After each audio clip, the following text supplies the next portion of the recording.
Meu nome é Roberto Silva, tenho 58 anos e moro aqui em Ribeirão Preto, interior de São Paulo.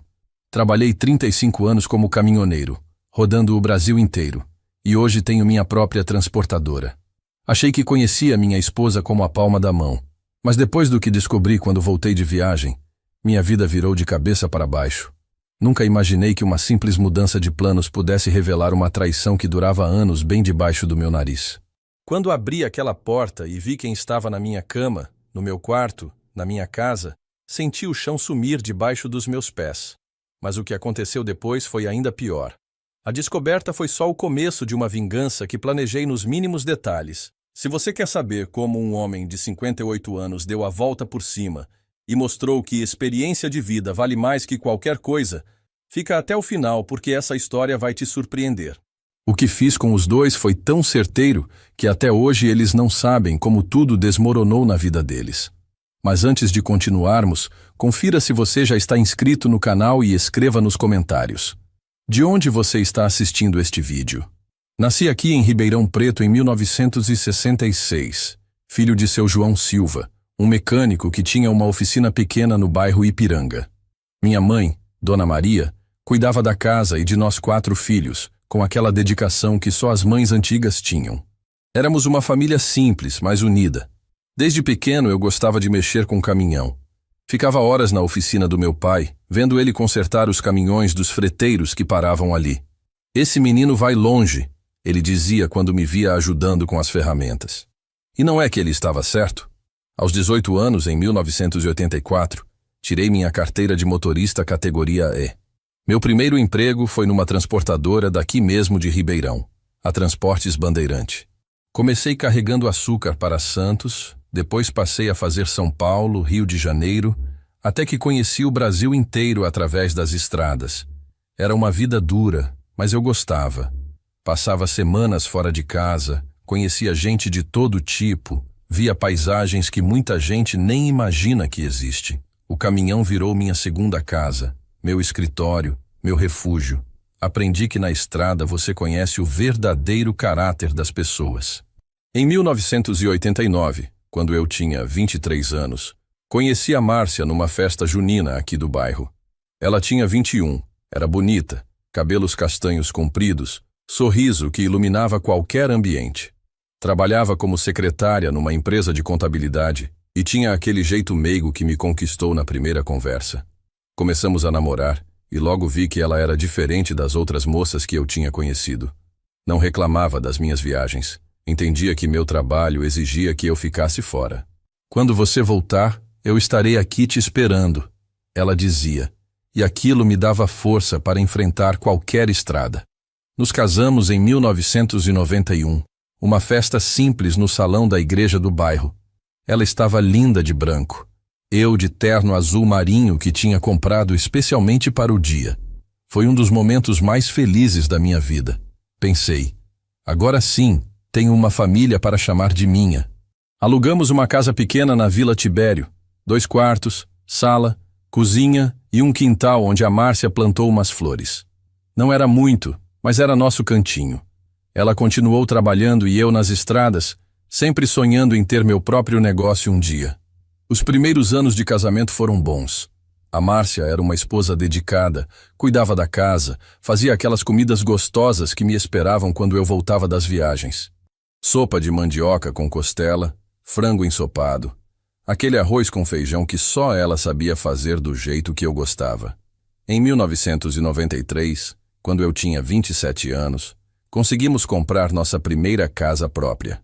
Era no mesmo bairro, Vila Tibério, mas maior, com 3 quartos e uma garagem onde eu podia guardar minhas ferramentas e peças de caminhão. A Márcia ficou radiante. "Agora sim temos nosso lar de verdade", ela disse no dia que recebemos as chaves. Trabalhei muito para mobiliar aquela casa. Cada móvel foi comprado com suor.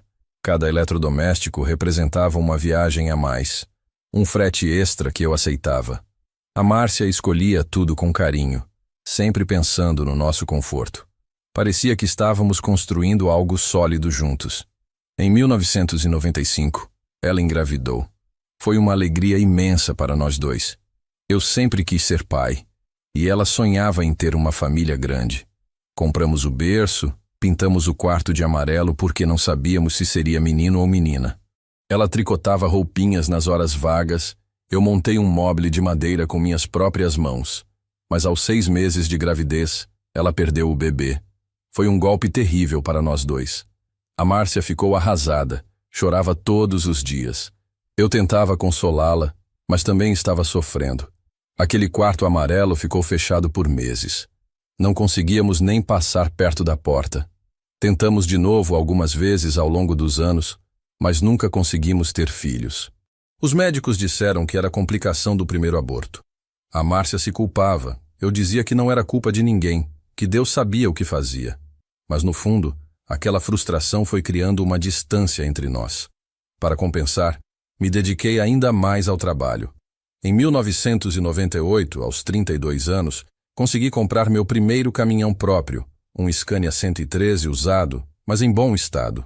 Agora sou patrão de mim mesmo. Comemorei com a Márcia. Ela sorriu, mas percebi que o brilho nos olhos dela não era mais o mesmo. Comecei a trabalhar como autônomo, fazendo fretes para várias empresas. O dinheiro melhorou, conseguimos reformar a casa, comprar um carro para a Márcia, mas quanto mais eu trabalhava, mais tempo ficava fora, e nossa relação foi esfriando aos poucos, sem que eu percebesse na época. No começo dos anos 2000, meu negócio estava crescendo. Comprei um segundo caminhão e contratei um motorista, o Zé Carlos, um cara de confiança que conhecia das estradas.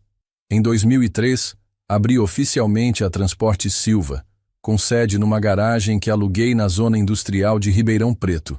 A Márcia parecia orgulhosa do meu sucesso. Você conseguiu, Roberto. Saiu de funcionário e virou empresário, ela dizia. Mas eu notava que ela estava diferente, mais arrumada, cuidando mais da aparência, saindo mais com as amigas. Na época, achei que era bom ela ter suas atividades. Em 2005, quando eu tinha 39 anos, ela começou a fazer um curso de informática. Preciso me atualizar, Roberto. O mundo está mudando, ela explicou. Fazia sentido. Ela sempre foi inteligente, queria crescer profissionalmente. Apoiei totalmente a decisão dela. O curso era 3 vezes por semana, à noite. Ela chegava em casa por volta das 22h30, sempre animada, contando o que tinha aprendido. Às vezes trazia trabalhos para fazer em casa, ficava no computador que compramos para ela. Eu achava bonito ver minha esposa se dedicando aos estudos. Foi nessa época que ela conseguiu um emprego melhor, numa empresa de logística.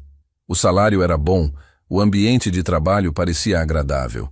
Ela falava dos colegas, do chefe que era muito compreensivo, das reuniões que às vezes se estendiam até mais tarde. Tudo parecia normal, mas comecei a notar pequenas mudanças. Ela estava mais cuidadosa com a aparência, comprava roupas novas com mais frequência, mudou o corte de cabelo. Quando eu elogiava, ela ficava meio sem jeito, como se não quisesse chamar atenção para essas mudanças.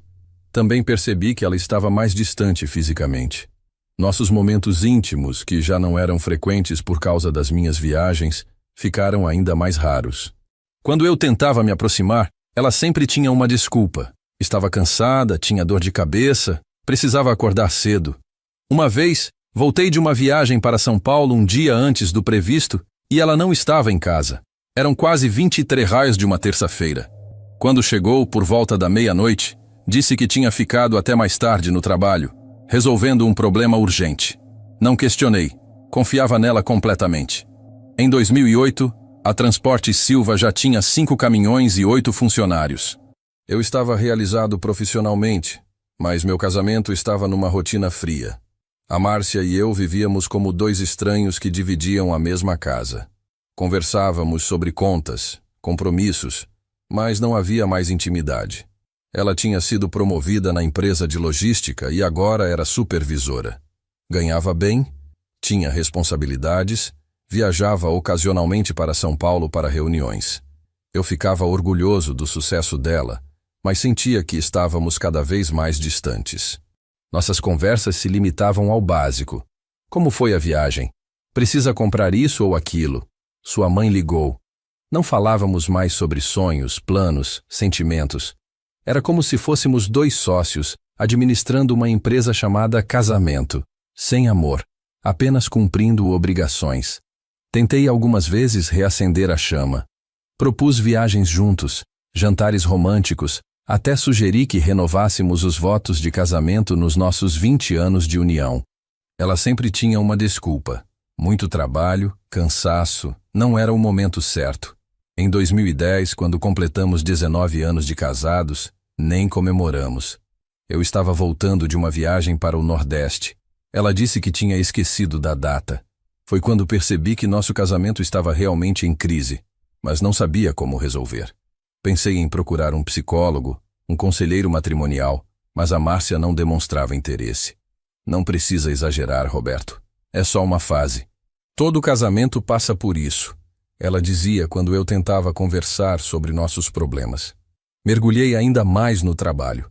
A empresa crescia, os lucros aumentavam, mas eu me sentia vazio por dentro. Tinha conquistado tudo o que sonhava profissionalmente, mas minha vida pessoal estava desmoronando. Às vezes, nas estradas, pensava se valia a pena continuar naquele casamento. Mas sempre chegava à mesma conclusão. A Márcia era minha esposa há quase 20 anos. Tínhamos construído uma vida juntos, uma história. Não podia desistir assim. Talvez fosse realmente uma fase, como ela dizia. Talvez as coisas melhorassem com o tempo. Em 2012, mudamos para uma casa maior no Jardim Recreio, um bairro mais nobre de Ribeirão Preto. Era uma casa linda, com 4 quartos, piscina, churrasqueira, garagem para 3 carros. O sonho de qualquer trabalhador brasileiro. Mas mesmo naquele ambiente bonito, nosso relacionamento continuava frio. A Márcia decorou a casa com muito gosto. Contratou uma decoradora, escolheu móveis caros, tudo muito elegante. Ela parecia feliz cuidando da nova casa, recebendo as amigas para mostrar como tinha ficado bonita. Mas comigo continuava distante. Nessa época, ela começou a sair mais à noite. Sempre com as amigas do trabalho, comemorações, confraternizações, happy hours que se estendiam até tarde. Eu, que passava a semana toda viajando, ficava sozinho em casa nos finais de semana enquanto ela socializava. Roberto, você não entende. Preciso manter um bom relacionamento com os colegas. Faz parte do meu crescimento profissional. Ela explicava quando eu reclamava. E eu aceitava, porque realmente não entendia muito sobre o mundo corporativo dela. Em 2014, ela comprou um carro novo, um Honda Civic prata, sem nem me consultar. Foi uma oportunidade única, Roberto. O gerente do banco me ofereceu um financiamento excelente, ela disse quando chegou em casa com o carro. Eu fiquei surpreso, mas não briguei. Afinal, ela trabalhava e tinha direito de tomar suas decisões. Mas comecei a reparar em outros detalhes estranhos. Ela estava sempre com o celular na mão, mandando mensagens, atendendo ligações que dizia serem do trabalho. Quando eu chegava perto, ela rapidamente guardava o aparelho ou mudava de tela. Uma noite, acordei para beber água e ela não estava na cama. Encontrei-a na sala, no escuro, mexendo no celular. Não conseguia dormir, ela explicou, guardando rapidamente o telefone. Estava vendo umas receitas no Facebook. Achei estranho, mas não questionei. Nosso relacionamento íntimo praticamente acabou. Dormíamos na mesma cama, mas éramos como 2 estranhos. Ela sempre tinha uma desculpa para evitar qualquer aproximação. Eu me sentia rejeitado, mas não sabia como abordar o assunto sem parecer um marido carente e pegajoso. Em 2016, quando eu tinha 50 anos, comecei a ter um pressentimento estranho. Não conseguia explicar, mas sentia que algo não estava certo. A Márcia estava diferente, mais distante, mais misteriosa. Pequenos detalhes que, isolados, não significavam nada, mas juntos formavam um quadro preocupante. Ela começou a viajar mais a trabalho. São Paulo, Campinas, às vezes até Rio de Janeiro. Sempre com justificativas plausíveis, reuniões importantes, treinamentos, congressos da área. Eu não questionava por que confiava nela e porque eu mesmo viajava muito por causa do meu trabalho. Mas notei que ela voltava dessas viagens mais animada, como se tivesse renovado as energias. Trazia presentes para mim, pequenas lembranças, como se estivesse compensando algo. Vi isso numa loja e lembrei de você, ela dizia, me entregando uma camisa ou um perfume. O celular dela virou uma extensão do corpo. Levava para o banheiro, para a cozinha, dormia com ele do lado da cama. Quando tocava, ela atendia rapidamente e se afastava para falar. É do trabalho, sempre explicava. Você sabe como é, Roberto. Supervisor não tem horário. Uma vez tentei pegar o celular dela para ver as horas e ela reagiu de forma exagerada. Não mexe no meu telefone, Roberto. Tem informações confidenciais da empresa. A reação foi tão desproporcional que me deixou ainda mais desconfiado. Comecei a prestar mais atenção nos horários dela. Saía de casa às 8 horas. Dizia que voltava às 18 horas, mas chegava às 20 às 21 horas. Trânsito terrível. Reunião que se estendeu. Parei no supermercado. Sempre tinha uma explicação. Nos finais de semana, ela arrumava compromissos. Almoço com as amigas, shopping com a irmã, curso de culinária, academia. Qualquer coisa para não ficar em casa comigo. Quando ficava, estava sempre ocupada, limpando, organizando, mexendo no computador. Tentei conversar com ela sobre meus sentimentos, sobre como eu sentia que estávamos distantes. Roberto, você está paranoico. É impressão sua. Estou só mais focada no trabalho, tentando crescer na carreira. Você deveria me apoiar em vez de ficar com essas desconfianças. Em 2018, minha empresa estava consolidada. Tinha 12 caminhões, 20 funcionários, contratos fixos com grandes empresas. Eu podia viajar menos, ficar mais em casa, cuidar da parte administrativa. Pensei que isso melhoraria meu casamento, que teríamos mais tempo juntos. Mas o resultado foi o oposto. Quanto mais eu ficava em casa, mais a Márcia arrumava motivos para sair. Era como se minha presença a incomodasse. Ela criava compromissos, inventava urgências no trabalho, qualquer coisa para não ficar sozinha comigo. Nesse ano, ela começou a fazer academia. Preciso cuidar da saúde, Roberto. Estou ficando velha, ela disse quando se matriculou numa academia cara no centro da cidade. 3 vezes por semana, sempre no mesmo horário, das 19 horas às 21 horas. Eu achei ótimo. Sempre incentivei ela a se cuidar, a ter atividades físicas. Mas estranhei quando ela comprou roupas de ginástica caríssimas, tênis importados, até contratou um personal trainer. É investimento na minha saúde, ela justificava. Uma noite, resolvi fazer uma surpresa. Passei na academia para buscá-la e talvez jantar fora, como fazíamos no começo do namoro. Mas quando cheguei lá, a recepcionista me disse que a Márcia não tinha ido naquele dia. Ela cancelou o treino de última hora. A moça explicou. Quando ela chegou em casa, às 21h30, perguntei como tinha sido o treino. Puxado hoje. O personal me fez fazer uns exercícios novos. Ela respondeu sem hesitar. Mentiu na minha cara, com a maior naturalidade do mundo.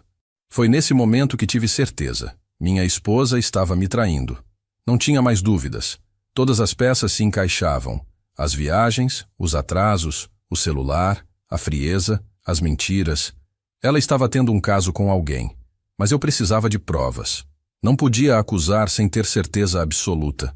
Comecei a observar mais atentamente, a anotar horários, a prestar atenção em cada detalhe. Se ela estava me enganando há tanto tempo, eu ia descobrir tudo. Nunca pensei que um dia fosse investigar minha própria esposa, mas foi o que comecei a fazer em 2019. Não contratei detetive particular nem nada assim. Usei minha experiência de caminhoneiro, que me ensinou a ser observador e desconfiado quando necessário. Comecei a anotar tudo. Horários que ela saía e chegava, desculpas que dava, lugares que dizia ter ido. Criei um caderninho onde registrava essas informações. Parecia coisa de maluco, mas eu precisava entender o padrão das mentiras dela. Descobri que às terças e quintas ela sempre chegava mais tarde. Academia, ela dizia, mas eu já sabia que nem sempre ia lá. Às sextas, sempre tinha happy hour com as meninas do trabalho. Aos sábados, almoço com a irmã ou shopping com as amigas. Resolvi testar. Numa terça-feira, liguei para a empresa dela às 18h30, fingindo ser um fornecedor. A supervisora Márcia já saiu? Perguntei. Saiu às 17h30, respondeu a recepcionista. Mas ela só chegou em casa às 21h. Onde tinha ficado essas 3h30? Comecei a reparar também nas roupas dela. Saía de casa com uma roupa e voltava com outra. Mudei na academia, ela explicava. Mas às vezes a roupa que ela usava para voltar era mais arrumada que a que tinha saído, como se tivesse se produzido para alguém. O perfume também mudou. Ela sempre usou o mesmo perfume há anos, um que eu tinha dado de presente no nosso aniversário de casamento. De repente começou a usar outro, mais caro, mais sofisticado. Ganhei de uma amiga, ela disse quando perguntei. Uma noite, fingindo estar dormindo, vi ela checando o celular às 2 da madrugada. A tela iluminava o rosto dela, e eu percebi um sorriso que há anos não via quando ela olhava para mim. Estava conversando com alguém que a fazia feliz. Alguém que não era eu. No dia seguinte, quando ela foi tomar banho, tentei pegar o celular dela, mas estava protegido por senha. Antes ela nunca usava senha. É por segurança, ela tinha explicado quando colocou. Tem muita informação da empresa aqui. Em março de 2020, quando começou a pandemia, pensei que finalmente teríamos tempo para conversar, para resolver nossos problemas. Com o home office dela e eu ficando mais em casa por causa das restrições, seria uma oportunidade de nos reaproximarmos. Mas foi o contrário. Ela ficou ainda mais ansiosa, mais irritada. Reclamava que não podia sair, que estava se sentindo presa. Preciso de ar, Roberto. Não aguento ficar trancada em casa, ela dizia. Eu oferecia para sairmos juntos, mas ela sempre recusava. Mesmo em home office, ela continuava saindo. Preciso ir na empresa resolver umas coisas. Tenho que buscar documentos. Reunião presencial urgente. Sempre tinha uma desculpa para sair de casa, mesmo com tudo fechado por causa da pandemia. Foi nessa época que comecei a suspeitar de quem poderia ser o amante dela. Prestando atenção nas conversas dela ao telefone, ouvi algumas vezes ela mencionar o nome Rodrigo. Sempre em tom profissional, mas com uma frequência suspeita. O Rodrigo disse que... Preciso falar com o Rodrigo sobre... O Rodrigo vai resolver isso. Quem era esse Rodrigo que tinha tanta influência nas decisões dela? Resolvi investigar. Através de conhecidos, descobri que Rodrigo era o diretor comercial da empresa onde ela trabalhava. Homem casado, uns 45 anos, considerado bonito e bem-sucedido. Tinha fama de conquistador. Já tinha se envolvido com outras funcionárias antes. Tudo começou a fazer sentido. As viagens dela coincidiam com as viagens dele. Os atrasos, as reuniões que se estendiam, os happy hours. Eles estavam tendo um caso, provavelmente há anos, bem debaixo do meu nariz. Mas eu ainda precisava de uma prova definitiva. Não podia acusar baseado apenas em suspeitas. Precisava flagrar, ver com meus próprios olhos. E foi então que surgiu a oportunidade perfeita. Uma viagem que eu faria para Minas Gerais, que duraria uma semana inteira. Em setembro de 2020, surgiu um contrato grande para transportar equipamentos de mineração de Ribeirão Preto para Belo Horizonte. Era um trabalho que exigiria minha supervisão pessoal, pois eram cargas valiosas e delicadas. A viagem duraria uma semana inteira. Quando contei para a Márcia sobre a viagem, vi um brilho nos olhos dela que não via há muito tempo. Que bom, Roberto. Você precisa cuidar pessoalmente desses contratos importantes, ela disse. Mas percebi que estava mais animada com minha ausência do que com meu sucesso profissional. Vou ficar fora de segunda a sexta, expliquei. É bastante tempo, mas é um contrato que pode abrir muitas portas para a empresa. Ela concordou prontamente, até se ofereceu para ajudar a arrumar minha mala. Nunca tinha demonstrado tanto interesse em me ajudar com as viagens. Durante a semana que antecedeu a viagem, notei que ela estava diferente. Mais animada, mais cuidadosa com a aparência, até mais carinhosa comigo. Era como se estivesse compensando antecipadamente algo que ia fazer na minha ausência.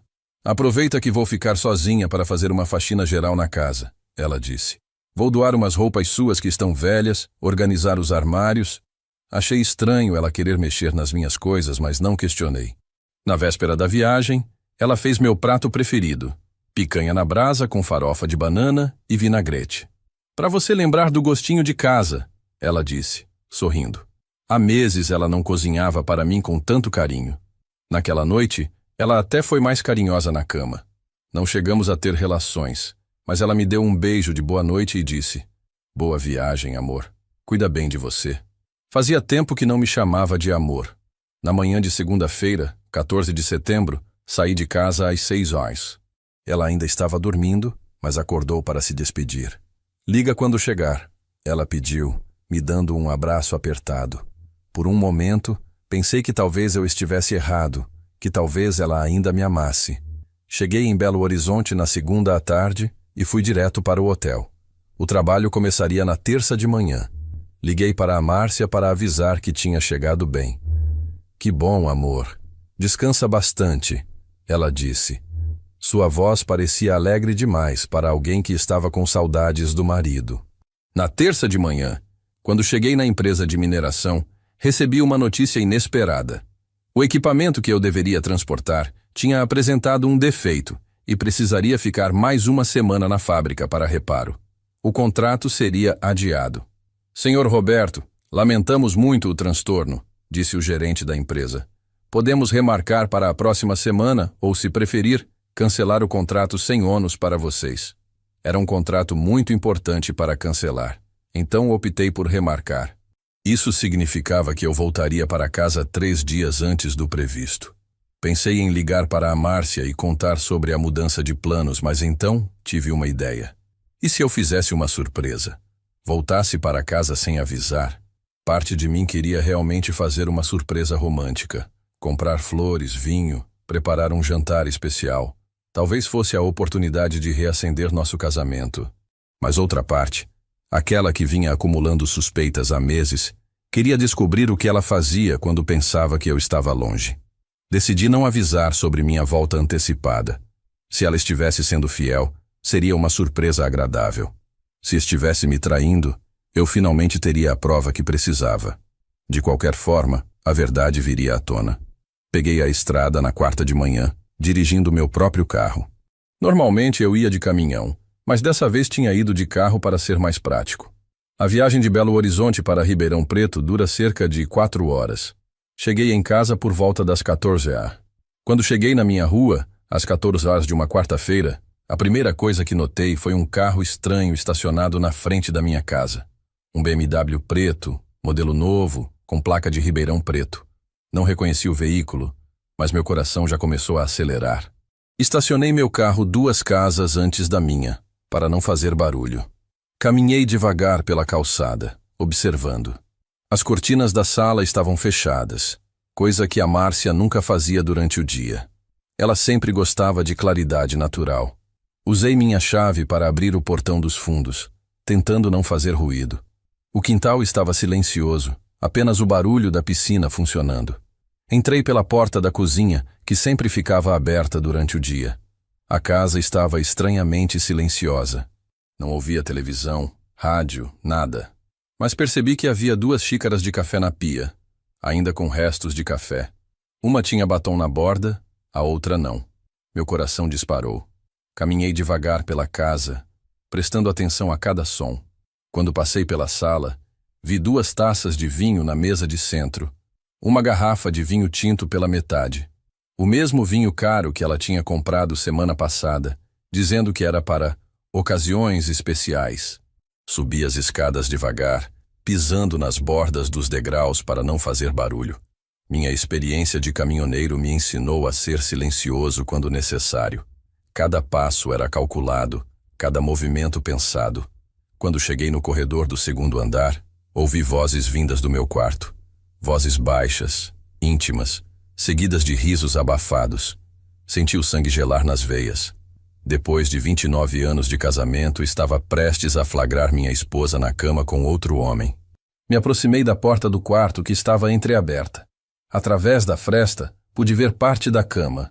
Vi roupas jogadas no chão, uma blusa feminina que reconheci como sendo da Márcia, uma camisa social masculina, calças, sapatos sociais caros. Respirei fundo e empurrei a porta do quarto devagar. A cena que vi me deixou paralisado. Minha esposa de 29 anos estava na minha cama, no meu quarto, nos meus lençóis, com um homem que reconheci imediatamente, Rodrigo, o diretor da empresa dela. Eles estavam tão envolvidos um com o outro que não perceberam minha presença imediatamente. Quando finalmente me viram, a reação foi de pânico total. A Márcia gritou, puxou o lençol para se cobrir. Rodrigo saltou da cama, procurando desesperadamente suas roupas. "Roberto!" ela exclamou, a voz tremendo. "O que você está fazendo aqui?" Não era para voltar só sexta? A pergunta dela me irritou ainda mais. Em vez de pedir desculpas, ela estava questionando minha presença na minha própria casa. A pergunta é o que vocês estão fazendo na minha cama, respondi, a voz saindo mais calma do que eu esperava. Por dentro, era um vulcão de raiva, mas por fora mantive o controle. Anos de experiência lidando com situações difíceis nas estradas me ensinaram a não perder a cabeça. Rodrigo, ainda sem camisa, tentou se explicar. Senhor Roberto, eu posso explicar? Não precisa explicar nada, cortei. Está bem claro o que está acontecendo aqui. Vocês dois na minha cama, na minha casa, enquanto eu estava trabalhando para sustentar tudo isso. A Márcia começou a chorar. Roberto, por favor, deixe eu explicar. Não é o que você está pensando. Não é o que eu estou pensando, repeti incrédulo. Então me explica o que é, Márcia. Me explica o que vocês dois estavam fazendo pelados na minha cama. Rodrigo terminou de se vestir rapidamente. Senhor Roberto, eu vou embora. Podemos conversar sobre isso depois, quando os ânimos estiverem mais calmos. Você não vai a lugar nenhum, disse, bloqueando a porta. Agora que eu peguei vocês, vamos conversar direito. Foi então que percebi algo que me deixou ainda mais furioso. Na mesa de cabeceira, do meu lado da cama, havia uma foto nossa do casamento virada para baixo. Eles tinham virado minha foto para não atrapalhar o momento deles. Há quanto tempo isso está acontecendo? Perguntei olhando diretamente para a Márcia. Ela continuava chorando, enrolada no lençol, sem conseguir me olhar nos olhos. Roberto, por favor, não faz escândalo. Os vizinhos vão ouvir. Agora você se preocupa com os vizinhos? Respondi. Não se preocupou quando trouxe seu amante para a nossa casa, para a nossa cama. Responde a minha pergunta. Há quanto tempo vocês estão me traindo? Rodrigo tentou intervir. Senhor Roberto, isso não vai levar a nada. Vamos conversar como pessoas civilizadas. Civilizadas? Explodi. Você acha civilizado transar com a esposa de outro homem na casa dele? Na cama dele? A Márcia finalmente falou. 2 anos, Roberto. Começou há 2 anos. A confissão me atingiu como um soco no estômago. 2 anos. 2 anos de mentiras, de traição, de eu ser feito de idiota. 2 anos fingindo que me amava enquanto estava com outro. 2 anos, repeti, sentindo a raiva crescer. 2 anos você me enganando, mentindo na minha cara, dormindo na minha cama depois de estar com ele. 2 anos fazendo eu de palhaço. Minha voz estava ficando mais alta, mais dura. E você, disse apontando para Rodrigo. Homem casado, com filhos, destruindo famílias por diversão. Você acha que isso não vai ter consequências? Ele ficou pálido. Senhor Roberto, minha família não tem nada a ver com isso. Não tem nada a ver? Ri sem humor. Sua esposa não merece saber que tipo de homem ela casou? Seus filhos não merecem saber que o pai é um destruidor de lares? Vi o desespero nos olhos dele. A Márcia tentou se levantar. Roberto, vamos conversar com calma. Podemos resolver isso. Resolver? Perguntei. Como você pretende resolver 2 anos de traição? Como você pretende resolver o fato de ter trazido seu amante para a nossa casa? Foi então que tive uma ideia. Uma ideia que mudaria tudo. Olhei para os dois ali, patéticos, tentando se explicar, e senti uma calma estranha tomar conta de mim. A raiva inicial deu lugar a algo mais perigoso. Um desejo frio de vingança. Eles tinham me humilhado por 2 anos. Agora era minha vez. Vocês sabem o que mais me deixa furioso? Disse, sentando na poltrona do quarto como se fosse o dono da situação. Não é só a traição, é a falta de respeito. Vocês me acharam tão idiota que trouxeram essa sujeira para dentro da minha casa. Rodrigo estava visivelmente nervoso. Senhor Roberto, o que o senhor quer? Dinheiro? Posso compensar de alguma forma. A pergunta dele me deu uma ideia ainda melhor. Ele estava disposto a pagar para manter o segredo. Dinheiro? Ri. Você acha que isso se resolve com dinheiro? Você destruiu meu casamento, minha confiança, minha vida, e acha que dinheiro resolve? Mas mentalmente já estava calculando como usar isso a meu favor. A Márcia tentou se aproximar. Roberto, eu sei que errei. Sei que não tem desculpa. Mas podemos tentar reconstruir. Podemos fazer terapia de casal, começar de novo. Suas palavras soavam vazias, desesperadas. Reconstruir? Perguntei. Como vou reconstruir com alguém que me mentiu por 2 anos? Como vou confiar em você de novo? Toda vez que você sair de casa, vou me perguntar se está com ele ou com outro. Levantei da poltrona e caminhei até a janela. Vocês sabem o que vão fazer agora? Vão se vestir, vão sair da minha casa e vão esperar eu decidir o que fazer com essa situação. Porque isso não vai ficar assim. Rodrigo se apressou a terminar de se arrumar. Senhor Roberto, por favor, pense na minha família. Minha esposa, meus filhos, eles não têm culpa de nada. Deveria ter pensado nisso antes, respondi friamente. A Márcia se vestiu rapidamente, ainda chorando. Roberto, onde vou ficar? Esta é minha casa também. Era sua casa, corrigi. Agora você vai descobrir como é viver com as consequências das suas escolhas. Quando eles saíram, fiquei sozinho no quarto que tinha sido violado pela traição. Mas em vez de desespero, senti uma determinação fria. Eles tinham jogado sujo comigo por 2 anos. Agora era minha vez de jogar, e eu jogaria para ganhar. Depois que eles saíram, passei o resto da tarde planejando minha vingança. Não seria algo impulsivo ou emocional. Seria calculado, preciso, devastador. Eles tinham me subestimado, achando que eu era apenas um caminhoneiro simples. Iam descobrir que estavam errados. Primeiro, precisava de informações. Liguei para um amigo que trabalhava numa empresa de investigação particular. Zé, preciso de um favor. Quero tudo sobre um cara chamado Rodrigo que trabalha na Logitrans. Tudo mesmo. Onde mora, com quem é casado, filhos, situação financeira, tudo. Também pedi informações sobre a própria empresa onde a Márcia trabalhava. Queria saber sobre a política interna, se havia regras sobre relacionamentos entre funcionários, quem eram os superiores do Rodrigo. Enquanto esperava as informações, comecei a documentar tudo. Tirei fotos do quarto bagunçado, das taças de vinho, das roupas que eles tinham esquecido na pressa. Cada evidência seria útil no momento certo. Liguei para meu advogado, Dr. Henrique, que cuidava dos assuntos da empresa. Doutor, preciso conversar com o senhor sobre divórcio. Mas não é um divórcio comum. Quero que minha esposa saia dessa sem nada, ou o mínimo possível. Roberto, isso é complicado, ele explicou. Vocês são casados em comunhão parcial de bens. Ela tem direito à metade de tudo que foi adquirido durante o casamento. Então vamos encontrar uma forma legal de contornar isso, respondi. No dia seguinte, as informações chegaram. Rodrigo era casado com uma professora chamada Sandra. Tinham 2 filhos adolescentes. Moravam numa casa cara no Jardim Canadá. Ele ganhava bem, mas vivia no limite, com financiamentos altos e um padrão de vida caro. Mais interessante ainda, descobri que a Logitrans tinha uma política rígida contra relacionamentos entre funcionários de níveis hierárquicos diferentes.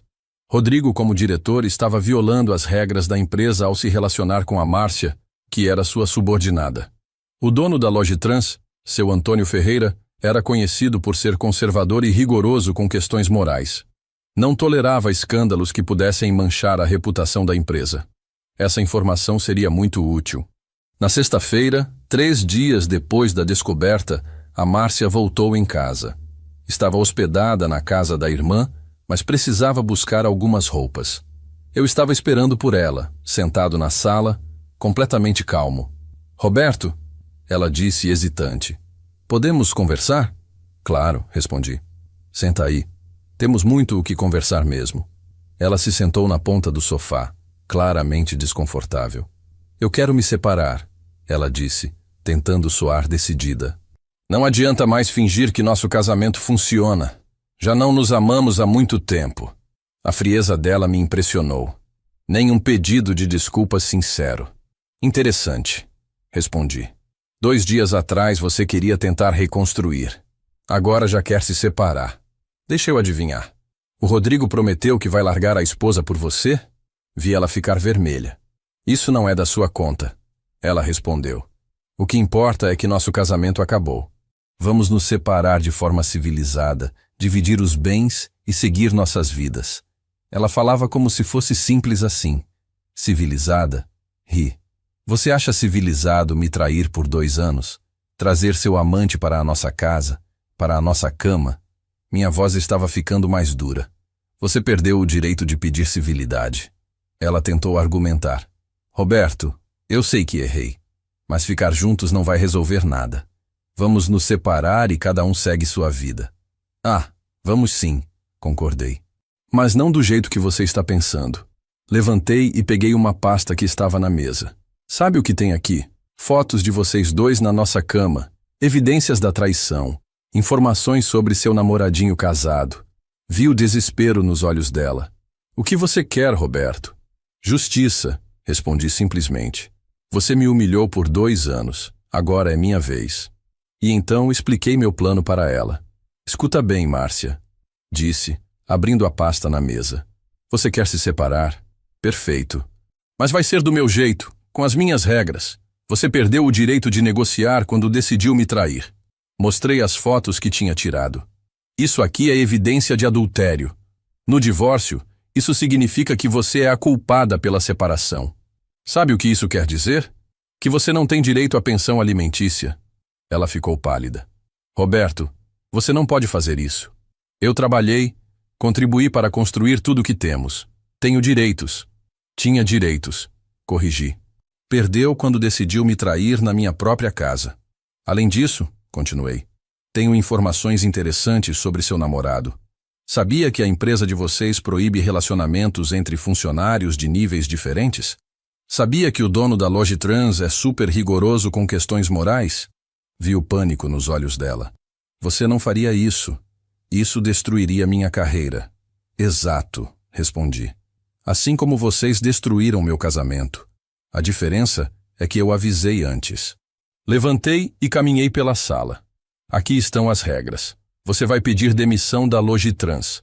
Vai sair de Ribeirão Preto. Vai assinar um acordo de separação onde renuncia a qualquer direito sobre meus bens. E se eu não aceitar? Ela perguntou, tentando parecer corajosa. Aí as fotos chegam na mesa do seu Antônio na segunda de manhã, junto com um relatório detalhado sobre o caso de vocês. E uma cópia vai para a Sandra, esposa do Rodrigo. Ela começou a chorar. Roberto, isso é chantagem. Você não pode destruir a vida de tanta gente. Não estou destruindo nada, respondi. Estou apenas revelando a verdade. Vocês que se destruíram sozinhos. Você tem até segunda para decidir, concluí. Ou aceita minhas condições, ou todo mundo fica sabendo da verdade. A escolha é sua. No sábado, recebi uma ligação do Rodrigo. Sua voz estava desesperada. Senhor Roberto, podemos nos encontrar para conversar? Por favor, como homens civilizados. Aceitei encontrá-lo num bar discreto no centro da cidade. Quando chegou, estava visivelmente abalado. Olheiras, barba por fazer, roupas amarrotadas. Senhor Roberto, a Márcia me contou sobre suas condições. Isso é muito radical. Podemos encontrar uma solução melhor. Melhor para quem? Perguntei. Para vocês, que me traíram por 2 anos. Não vejo nada radical em querer justiça. Pedi uma cerveja e fiquei observando ele se contorcer de nervosismo. Olha, eu admito que errei, ele disse. Mas destruir a carreira da Márcia, acabar com o meu casamento, isso vai prejudicar muita gente inocente.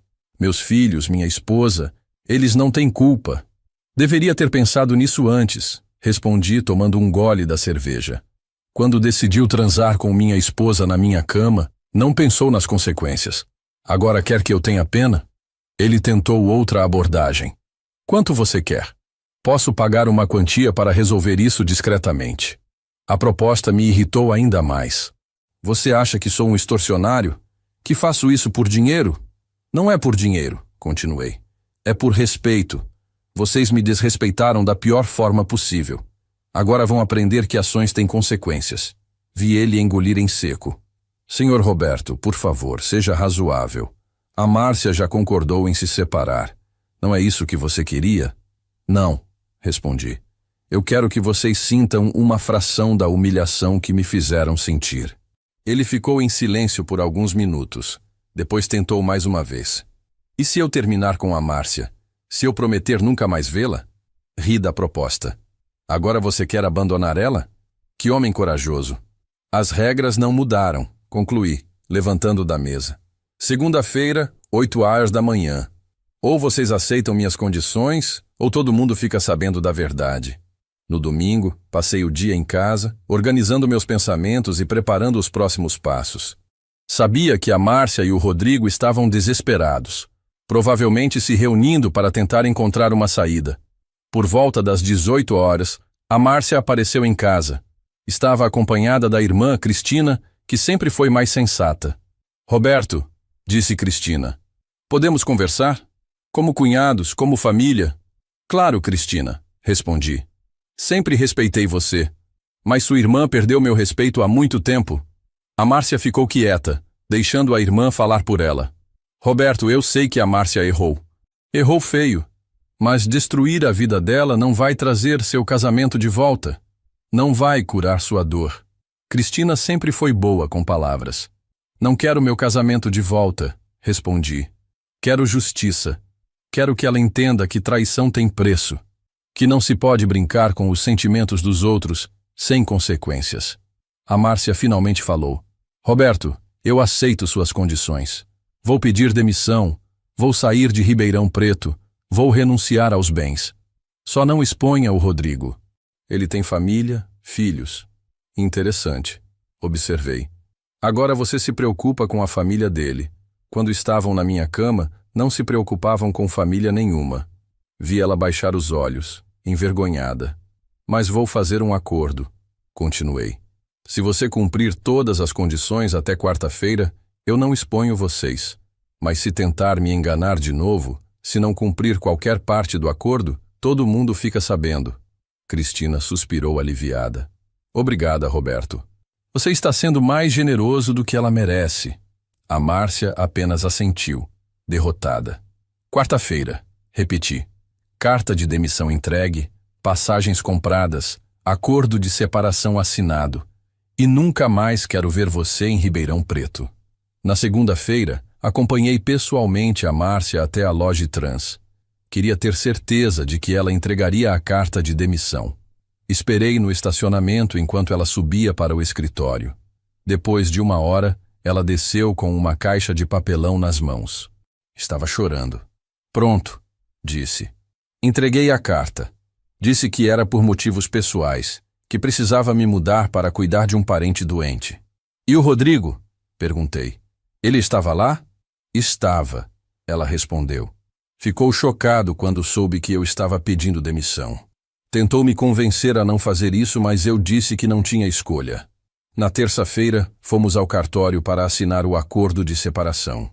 Meu advogado tinha preparado tudo nos mínimos detalhes. Ela renunciava a qualquer direito sobre a casa, a empresa, os carros, tudo. Tem certeza disso, dona Márcia? Perguntou o tabelião. A senhora está abrindo mão de bens consideráveis. Ela olhou para mim, depois assentiu. Tenho certeza. Na quarta-feira, a acompanhei até a rodoviária. Ela tinha comprado passagem para Goiânia, onde morava uma prima. Levava apenas 2 malas com roupas pessoais. Roberto, ela disse antes de embarcar. Eu sei que você me odeia agora, mas quero que saiba que não foi tudo mentira. Eu te amei de verdade por muitos anos. Pode ser, respondi, mas isso não muda o que você fez. Ela embarcou no ônibus e eu fiquei vendo o veículo sair da rodoviária. Depois de 29 anos de casamento, minha esposa estava saindo da minha vida para sempre. Senti um misto de alívio e tristeza. Voltei para casa e pela primeira vez em meses, senti paz. A casa estava silenciosa, mas era um silêncio honesto. Não havia mais mentiras, não havia mais traição. Estava sozinho, mas estava livre. Mesmo com a Márcia fora da cidade, ainda não tinha terminado com o Rodrigo. Ele continuava na Logitrans, provavelmente achando que tinha escapado das consequências. Mas eu tinha outros planos para ele. Através de meus contatos, descobri que a empresa estava passando por uma auditoria interna. Era a oportunidade perfeita. Preparei um dossiê completo sobre o relacionamento dele com a Márcia, incluindo datas, horários, evidências. Não enviei diretamente para o dono da empresa. Isso seria muito óbvio.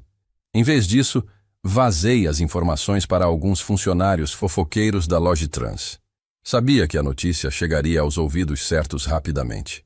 Em 1 semana, toda a empresa estava comentando sobre o caso do diretor com a ex-supervisora. Os boatos corriam soltos. que eles se encontravam durante o expediente, que ele dava privilégios para ela, que usavam recursos da empresa para seus encontros. O dono da Logitrans, seu Antônio, chamou Rodrigo para uma conversa. Segundo minhas fontes, foi uma reunião tensa. Rodrigo tentou negar tudo, mas as evidências eram muito consistentes. Ou você pede demissão, ou eu te demito por justa causa. Foi o ultimato que seu Antônio deu. Rodrigo escolheu pedir demissão, tentando preservar ao menos sua reputação profissional. Mas a notícia se espalhou pelo setor de logística de Ribeirão Preto. Numa cidade do interior, esse tipo de escândalo marca a pessoa para sempre. Rodrigo teria dificuldades para encontrar outro emprego na área. Soube também que a esposa dele, Sandra, descobriu tudo através de uma amiga que se preocupou em contar. O casamento deles entrou em crise.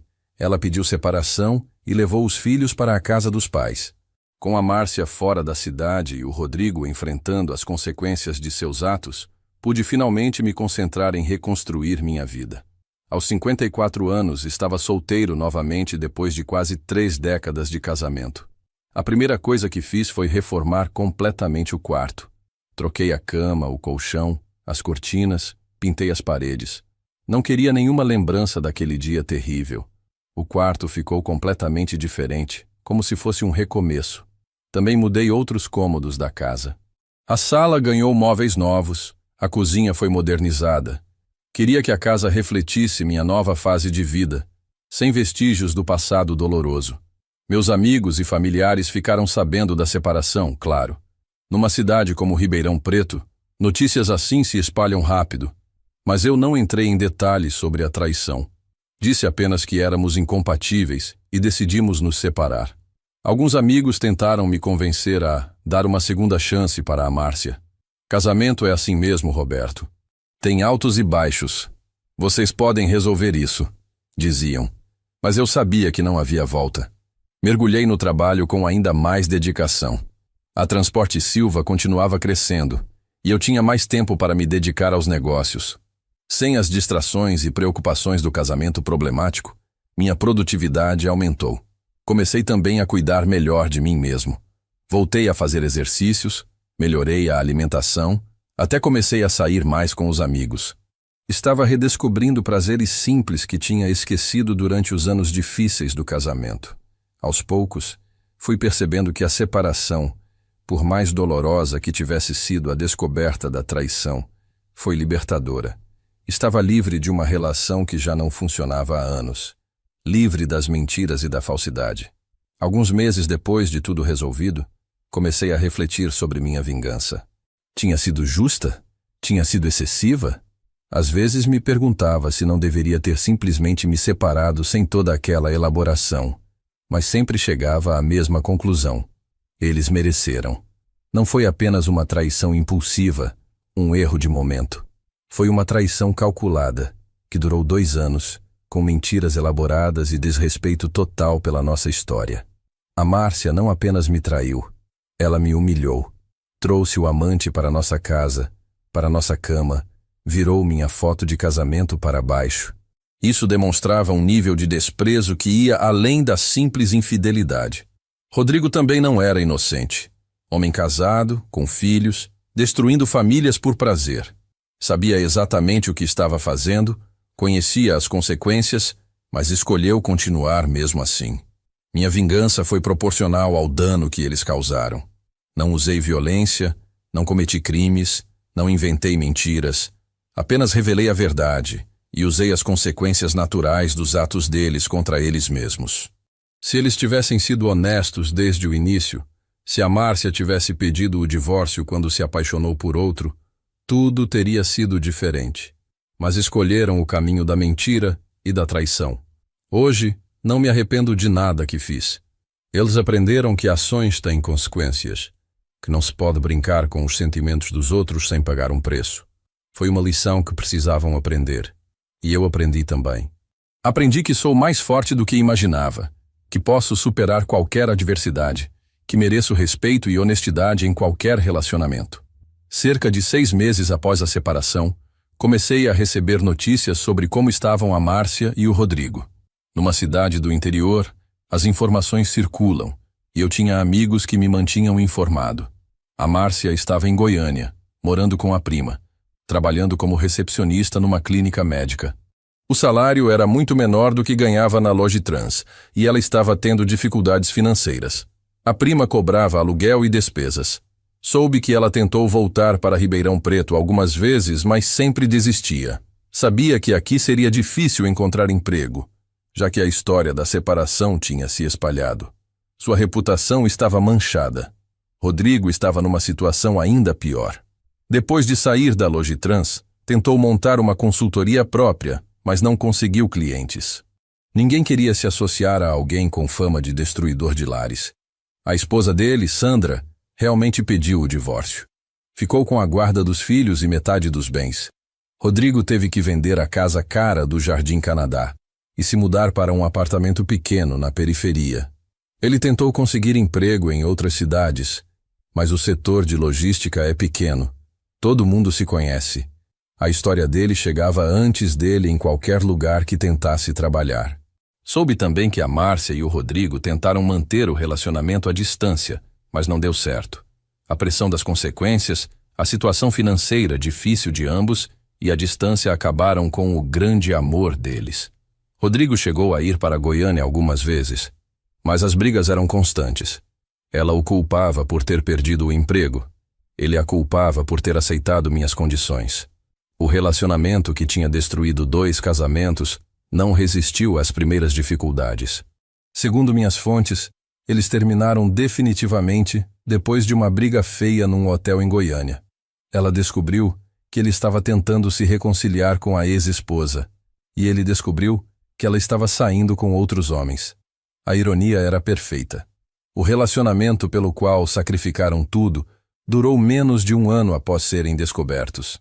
Provava que nunca foi amor verdadeiro, apenas luxúria e a emoção do proibido. Enquanto eles enfrentavam as consequências de suas escolhas, eu estava construindo uma nova vida. Minha rotina mudou completamente, e para melhor. Acordava mais cedo, fazia exercícios, cuidava pessoalmente dos negócios. A Transporte Silva estava prosperando como nunca. Sem as preocupações e distrações do casamento problemático, conseguia me dedicar integralmente ao trabalho. Fechei contratos importantes, expandimos para outras cidades. Comprei 2 caminhões novos e contratei mais funcionários. A empresa que começou com um Scania usado agora tinha uma frota de 15 veículos e 30 funcionários. Era motivo de orgulho ver o crescimento do negócio. Também voltei a ter vida social. Comecei a frequentar o clube da cidade, onde jogava sinuca e conversava com outros empresários. Fazia churrascos em casa para os amigos, coisa que não fazia há anos. Minha saúde melhorou significativamente.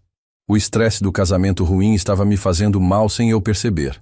Agora dormia melhor, tinha mais energia, até minha pressão arterial normalizou. Reformei também o quintal da casa.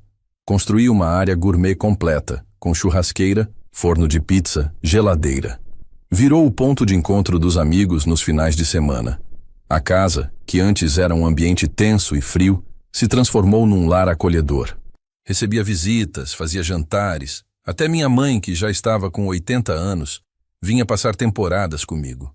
Cerca de 1 ano após a separação, comecei a me interessar por outras mulheres. Não estava procurando nada sério, apenas companhia para sair, conversar, me divertir. Queria redescobrir como era se relacionar sem mentiras. Conheci algumas mulheres através de amigos, outras em eventos sociais da cidade. Sempre fui honesto sobre minha situação. Separado há pouco tempo, não estava procurando casamento, apenas amizade e companhia. Uma delas, a Sílvia, uma enfermeira de 48 anos, também divorciada, se tornou uma companhia especial. Ela entendia minha situação porque também tinha passado por uma separação difícil. Nos tornamos grandes amigos. Sílvia era diferente da Márcia em tudo. Honesta, direta, sem jogos ou manipulações. Quando não podia sair, dizia claramente o motivo. Quando estava chateada com algo, conversava abertamente. Era refrescante essa sinceridade. Não morávamos juntos nem tínhamos compromisso formal, mas nos víamos regularmente. Íamos ao cinema, jantávamos fora, viajávamos ocasionalmente. Era um relacionamento maduro, sem pressões ou cobranças. Ela conhecia toda a minha história com a Márcia e aprovava a forma como eu tinha lidado com a situação. Você fez certo, Roberto. Traição tem que ter consequências. Se não tiver, a pessoa acha que pode fazer de novo. Com Sílvia, redescobri como era bom ter uma companhia feminina honesta. Alguém que me respeitava, que valorizava minha presença, que não mentia nem manipulava. Era o oposto completo do que vivi com a Márcia.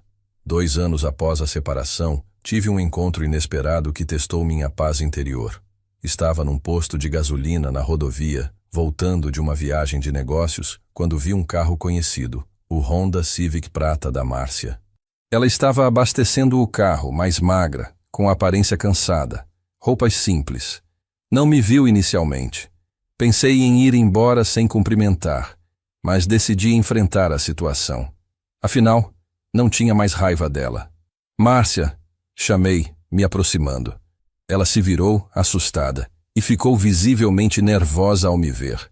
Roberto, que susto você me deu! Sua voz estava diferente, mais fraca, sem a confiança de antes. Como você está? Perguntei, genuinamente curioso. Bem, ela respondeu, mas era óbvio que não estava. Estou voltando de Goiânia. Vim resolver umas coisas aqui em Ribeirão. Conversamos por alguns minutos. Ela me contou que estava trabalhando numa loja de roupas em Goiânia, ganhando pouco, dividindo apartamento com outras 2 mulheres. A vida estava difícil, mas ela estava se virando. Perguntou sobre mim, sobre a empresa, sobre minha vida.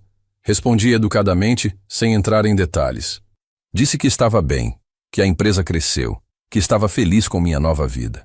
Roberto, ela disse, hesitante, eu queria te pedir desculpas, de verdade. Sei que errei muito, que te magoei.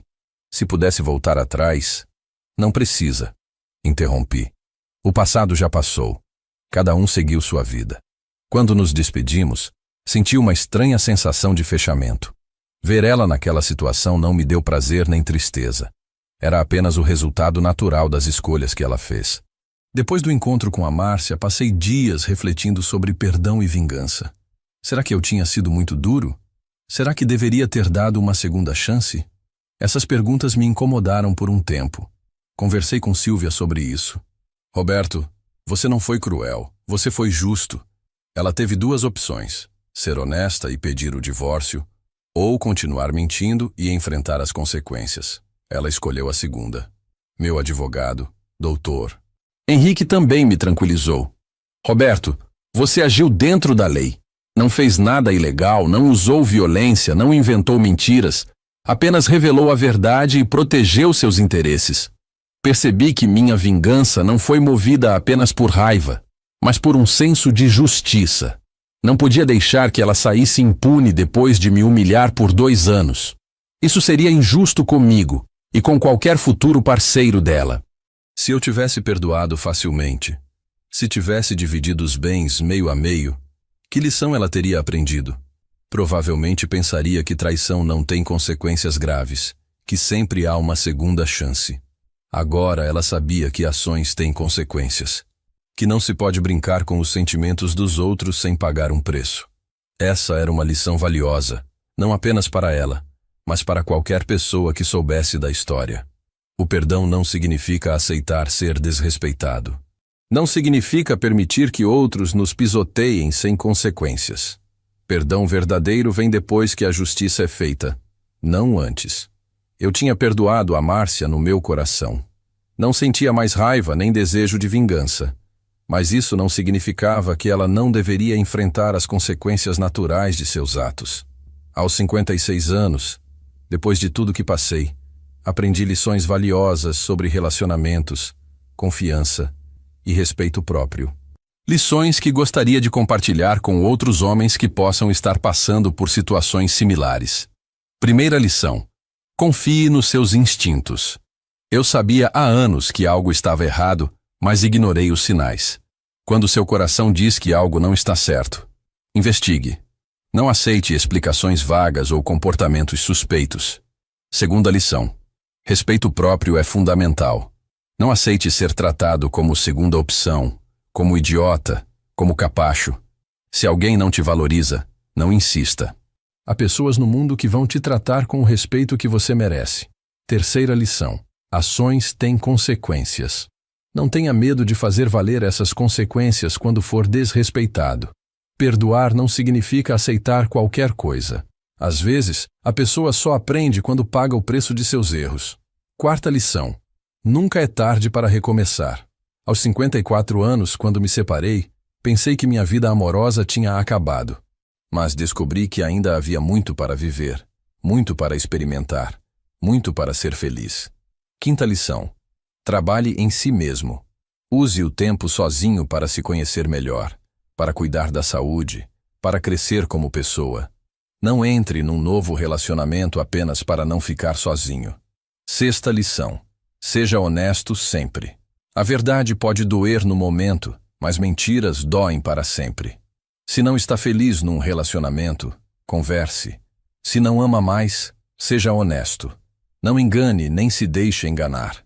Os anos seguintes à separação foram de intenso crescimento pessoal. Descobri aspectos de mim mesmo que estavam adormecidos durante o casamento problemático.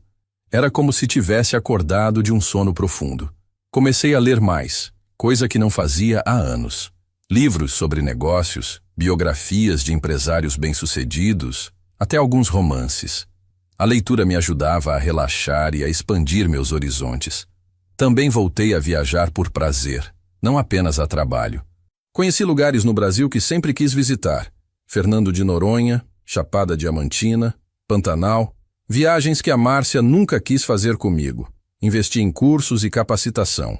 Fiz um MBA em gestão empresarial, cursos de liderança, seminários sobre logística. Aos 56 anos ainda estava aprendendo e crescendo profissionalmente. Minha relação com os funcionários da empresa também melhorou. Estava mais presente, mais atento às necessidades deles. Implementei benefícios. Melhorei o ambiente de trabalho. Criei um plano de carreira. A Transporte Silva se tornou uma das empresas mais respeitadas do setor em Ribeirão Preto. Não apenas pelo tamanho, mas pela forma como tratávamos funcionários e clientes. Era motivo de orgulho ver o reconhecimento do mercado. Fisicamente também estava melhor. Perdi peso, ganhei músculos, melhorei o condicionamento. Aos 57 anos, estava em melhor forma que aos 47. O estresse do casamento ruim realmente estava me fazendo mal. Espiritualmente, encontrei paz. Não me tornei religioso fanático, mas desenvolvi uma espiritualidade mais madura. Entendia melhor meu lugar no mundo, meus propósitos, meus valores. Em 2022, aos 56 anos, decidi expandir os negócios para além do transporte. Abri uma concessionária de caminhões usados, aproveitando minha experiência e contatos no setor. Foi um sucesso imediato. A concessionária, que chamei de Silva Caminhões, se especializou em veículos para pequenos transportadores. Oferecíamos financiamento facilitado, garantia estendida, oficina própria. Era um nicho pouco explorado na região. Também investi em imóveis. Comprei alguns terrenos bem localizados em Ribeirão Preto, construí galpões para alugar para outras transportadoras. A renda dos aluguéis complementava bem os lucros das outras empresas. Silvia me apoiava em todos os projetos. Ela tinha uma visão de negócios muito boa. Me ajudava a analisar investimentos, a tomar decisões importantes. Era uma parceira de verdade, não apenas uma companhia. Começamos a viajar juntos com mais frequência. Fomos para a Europa, conhecemos a Argentina, o Chile. Ela nunca tinha saído do Brasil, e ver sua alegria em descobrir novos lugares me fazia muito feliz. Nosso relacionamento evoluiu naturalmente. Sem pressões, sem cobranças, apenas dois adultos maduros que se gostavam e se respeitavam. Era o tipo de relacionamento que eu sempre quis ter. Pensei algumas vezes em me casar novamente, mas não sentia necessidade. Estava feliz do jeito que estava. Se um dia decidíssemos oficializar, seria por amor, não por obrigação ou convenção social. Minha família aprovava Silvia. Minha mãe, especialmente, gostava muito dela. Essa sim é uma mulher de verdade, Roberto. Não como aquela outra, ela dizia, se referindo a Márcia.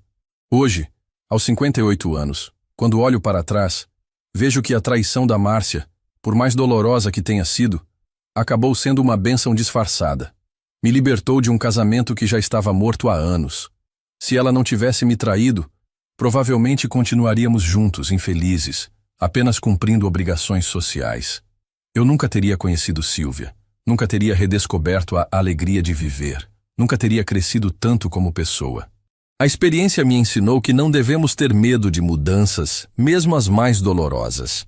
Às vezes, o que parece ser o fim do mundo é apenas o começo de uma nova e melhor fase da vida. Também aprendi a valorizar a honestidade acima de tudo. Prefiro uma verdade dolorosa a uma mentira confortável. Prefiro alguém que me diga, não te amo mais, a alguém que finja amor enquanto me trai.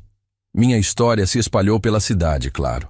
Alguns me criticaram por ter sido muito duro com a Márcia. Outros me elogiaram por ter dado o troco. Mas a opinião que importa é a minha, e eu tenho paz com minhas decisões. Jovens empresários às vezes me procuram para conselhos sobre negócios e vida. Sempre digo, seja honesto, trabalhe duro, trate bem as pessoas, mas não aceite desrespeito. E lembre-se, nunca é tarde para recomeçar. A Transporte Silva hoje emprega mais de 50 pessoas. A Silva Caminhões tem 15 funcionários. Os imóveis geram renda passiva considerável. Construí um patrimônio sólido, mas mais importante, construí uma vida com propósito. Muitas pessoas me perguntam se não me arrependo de ter sido tão rigoroso com a Márcia e o Rodrigo. Se não acho que exagerei na vingança. Minha resposta é sempre a mesma. Fiz justiça, não vingança. Vingança seria ter inventado mentiras sobre eles, ter usado violência, ter feito algo ilegal. Justiça foi simplesmente revelar a verdade e deixar que as consequências naturais de seus atos se manifestassem. Eles destruíram meu casamento com mentiras e traição. Eu apenas revelei essas mentiras e traições. Eles perderam empregos e relacionamentos porque suas ações eram incompatíveis com esses empregos e relacionamentos. Se um funcionário rouba da empresa, é demitido. Se um cônjuge trai, o casamento acaba. Se alguém mente, perde a confiança. Essas são consequências naturais, não punições inventadas por mim. O que me deixa em paz é saber que agi dentro da lei, dentro da moral, dentro da ética. Não fiz nada que não pudesse contar para minha mãe, para meus amigos, para qualquer pessoa. Além disso, acredito que foi educativo para eles. A Márcia aprendeu que traição tem preço. O Rodrigo aprendeu que destruir famílias tem consequências. Talvez não façam isso com outras pessoas no futuro. Se eu tivesse perdoado facilmente, se tivesse passado pano, que mensagem estaria enviando? Que traição é aceitável? Que mentir não tem problema? Que desrespeitar o cônjuge é normal? Não. Algumas linhas não podem ser cruzadas sem consequências. Alguns atos são imperdoáveis, não porque não podemos perdoar, mas porque perdoar sem justiça é injustiça. Hoje, minha rotina é completamente diferente daquela época de casamento infeliz. Acordo às 6h, faço exercícios, tomo um café da manhã reforçado. Às 8h estou na empresa, cuidando dos negócios com energia e disposição. Almoço sempre com Sílvia quando ela não está trabalhando. Conversamos sobre tudo. Negócios, família, planos para o futuro. É incrível como é bom ter alguém com quem se pode conversar de verdade, sem máscaras. À tarde, visito a concessionária, acompanho as vendas, converso com os clientes. Gosto de estar presente, de conhecer pessoalmente quem compra nossos caminhões. Isso faz diferença no atendimento. Às noites, quando não saio com Sílvia, fico em casa lendo, assistindo filmes ou recebendo amigos para um churrasco. Minha casa virou um ponto de encontro, um lugar acolhedor e alegre. Nos finais de semana, viajo com Sílvia ou recebo minha família. Minha mãe, aos 82 anos, ainda vem passar temporadas comigo. Ela adora a Sílvia e sempre diz que nunca me viu tão feliz. Financeiramente estou muito bem. As 3 empresas geram lucros consistentes. Os imóveis valorizam. Tenho reservas para qualquer emergência. Mas o mais importante, tenho paz de espírito. Não tenho mais aquela ansiedade constante que tinha no casamento com a Márcia. Não preciso mais ficar desconfiando, investigando, me preocupando com mentiras. Vivo de forma transparente com pessoas transparentes. Minha saúde está excelente. Faço check-ups regulares, mantenho uma dieta equilibrada, pratico exercícios. Aos 58 anos, me sinto com energia de alguém de 40. Baseado na minha experiência, gostaria de deixar alguns conselhos para outros homens que possam estar passando por situações similares. São lições que aprendi na dor, mas que podem ajudar outros a evitar ou superar crises. Primeiro, não ignore os sinais. Se sua esposa mudou o comportamento, se está mais distante, mais misteriosa, mais cuidadosa com a aparência sem motivo aparente, investigue. Não seja paranoico, mas seja observador. Segundo, não aceite explicações vagas. Se ela chega tarde e diz que teve reunião, pergunte detalhes. Se ela viaja muito a trabalho de repente, confirme com a empresa. Confiança não significa ingenuidade. Terceiro, cuide de si mesmo. Não deixe que um casamento ruim destrua sua saúde, sua autoestima, seus sonhos. Você tem direito de ser feliz, de ser respeitado, de ser amado de verdade. Quarto, tenha vida própria. Não faça da esposa o centro do seu universo. Tenha amigos, hobbies, projetos pessoais. Isso te torna mais interessante e menos dependente emocionalmente. Quinto, se descobrir traição, não tome decisões impulsivas. Respire, pense, planeje. A raiva inicial pode te fazer cometer erros que você vai se arrepender depois. Seja estratégico, não emocional. Sexto, procure ajuda profissional. Advogado, psicólogo, contador. Não tente resolver tudo sozinho. Profissionais qualificados podem te orientar sobre seus direitos e opções. Sétimo, não tenha medo de recomeçar. Não importa a idade, sempre é possível construir uma nova vida. Eu me separei aos 54 e hoje sou mais feliz do que nunca. A vida não acaba com o divórcio. Uma das coisas que mais me impressiona, olhando para trás, é o poder da verdade. Durante 2 anos, a Márcia e o Rodrigo construíram um castelo de mentiras. Bastou a verdade aparecer para tudo desmoronar.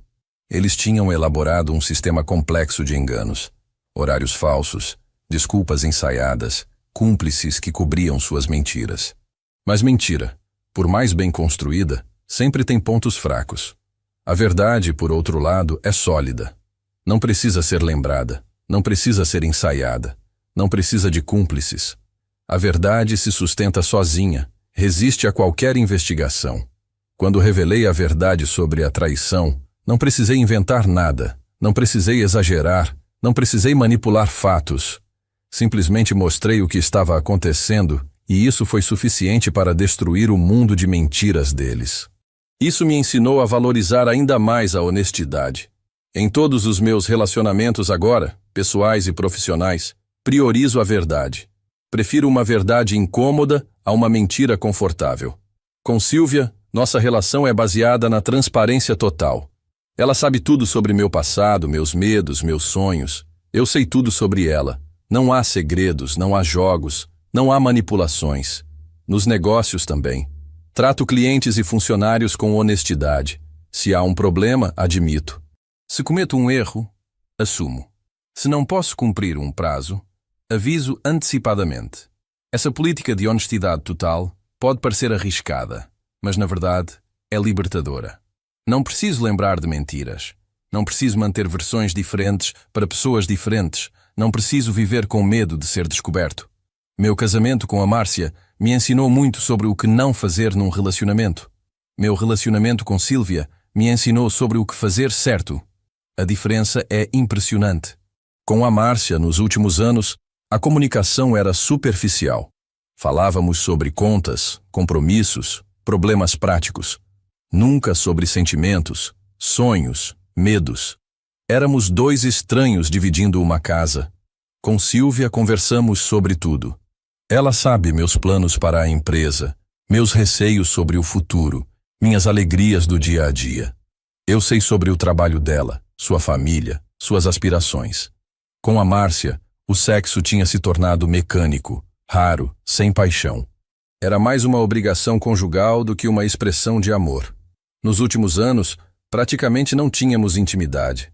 Com Sílvia, a intimidade é natural, espontânea, prazerosa.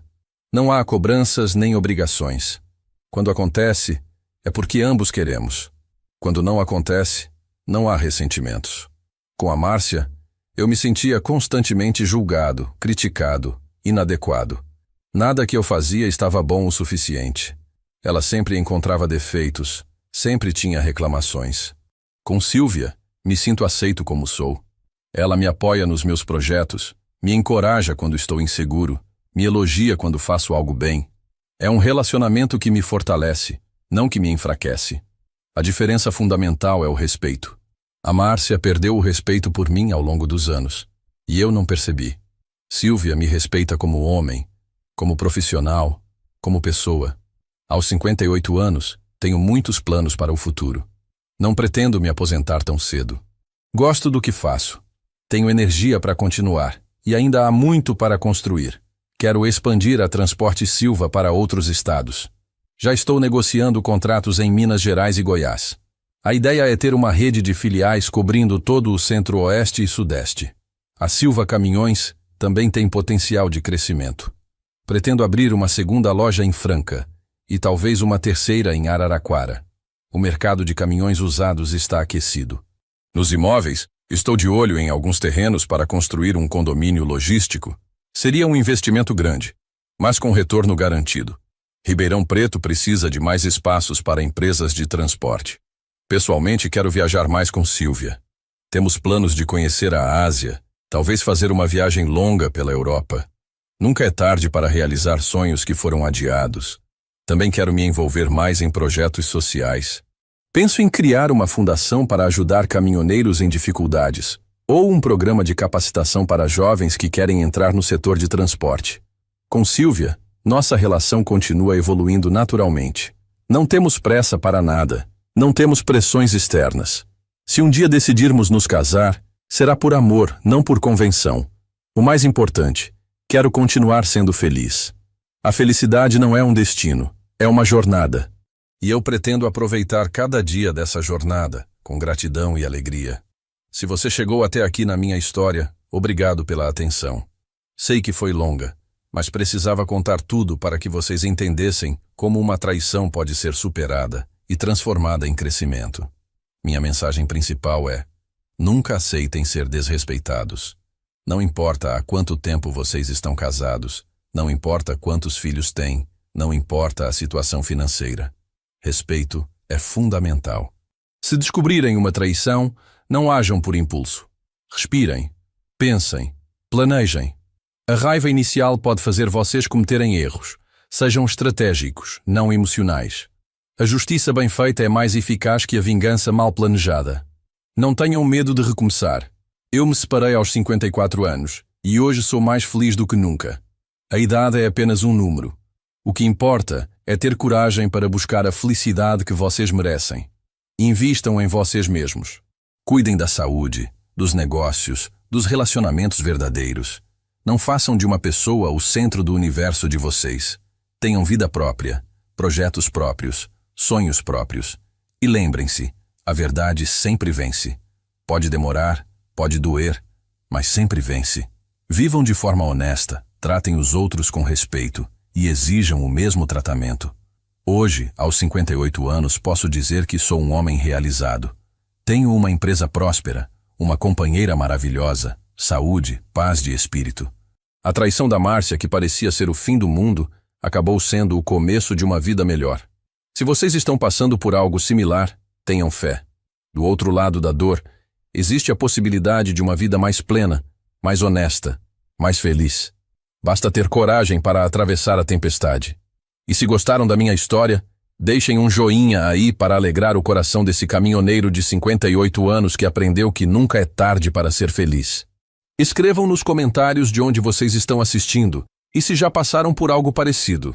Um abraço forte de Ribeirão Preto e lembrem-se, a vida é uma estrada longa, mas vale a pena percorrê-la com dignidade.